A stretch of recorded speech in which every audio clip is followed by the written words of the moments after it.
amid disagreements over impeachment policy and the direction of the party. Congressman Jeff Van Drew joins me right now in an exclusive interview. Congressman, it is a pleasure to see you. Thanks very much for joining me this morning. It is a pleasure to be with you, and as I was saying before, I am so proud to be associated with you. You truly represent what news media should be about and just how to conduct a show like this. I'm very, very proud of you and the work that you do and the objectivity that you have. So I really thank you. And you were the first one to give me a shot, too. Congressman, that means the world to me in this environment of media today. I'm grateful, and I so appreciate your comments. Let me ask you, we spoke on the phone the other day, and you said, you know, Maria, I always look for signs. There was a sign, something in you that said, I'm not comfortable here. Tell me how you came to this decision to leave the majority, the Democrats, and become a Republican congressman. Well, the final point and the final sign, so there has been all along, you know, where the party is moving further and further to the left, where there's discussions of it being a socialist party, and I am a proud capitalist. I believe in hard work. I believe that we can give people opportunity, but that they also, when they get that opportunity, have to work hard to achieve success. You can't give them success, and many other things that I'm sure we'll talk as we go along here. But the final sign for me was, oddly enough, actually in my home county, when one of the county chairmen, and I have 8 counties, one of the county chairmen came to me and said, I have to speak with you. And I said, sure, and sat down, and he said, I just want to let you know that you have to vote for impeachment. And I said, what do you mean? And he said, you've got to vote for impeachment. If you don't, you're not going to be able to run in my county. Well, first of all, it's not his county, it's our county, and you're not going to be able to move forward. You're not going to get the line, which is a big deal in New Jersey, and you're not going to be successful. And first of all, I still could have run, and still could have gotten the line, and I could have fought it out. I fought a lot of things in my life, and I fought hard to be where I am. But it made me think, for all the years that I've worked so hard and tried to give so much, not only to the party, but to everybody, the things that we've done, and I won't go into them, but many, many infrastructure projects and helping people and all the services that we try to give people in our offices. And it all boils down to one vote, that I may have my own individual opinion on one vote, and that's not going to be allowed. I'm going to be punished for that. And that's when I knew.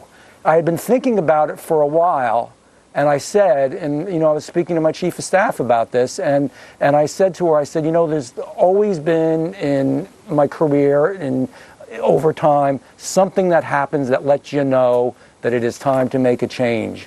And this was it. You know, that's really interesting. It was time to make a change. So you were uncomfortable with the shaming and, you know, the pushback that you couldn't do what you thought was right, that you had to go along with the herd. Look, we talked about this before, that, you know, Congress is going to have to go back to its district. And we've got a map here of the 31 districts of what the districts that President Trump won, but these people will have to get reelected.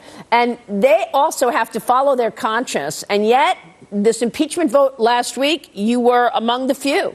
You and Colin Peterson were the only 2 that voted no on both articles, and then one other voted no on just one article. So post-impeachment vote, what are you feeling today? What struck you about the impeachment? You were a no going into it. You told us that a month ago. Exactly. And how I feel today is I feel good. I feel that I did the honorable thing. I feel that I did what was right for me and right for the country. And I heard Lindsay a little while before, this impeachment is a weak, thin impeachment that just doesn't really mean anything much to most of the American people. And it has been a long, dark shadow on our country. And folks are tired. I really believe folks are tired of it. They're tired of the hours and hours and hours of time that has been spent on it. They're tired of the millions of dollars that have been spent on it, and they want to move forward. Maria, we have so many important issues, and yes, we've done a few.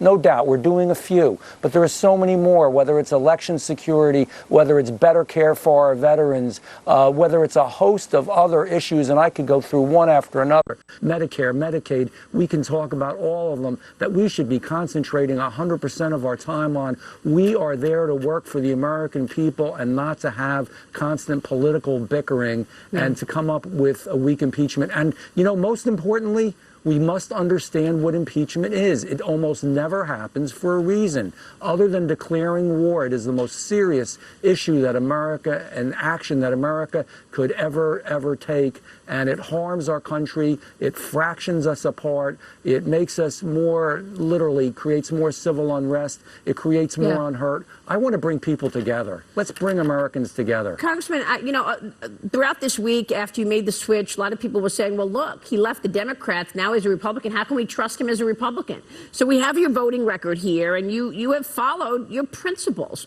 in your voting record. I mean, we've got that you voted to override President Trump's veto of a bill that overturned his emergency declaration for border wall funding.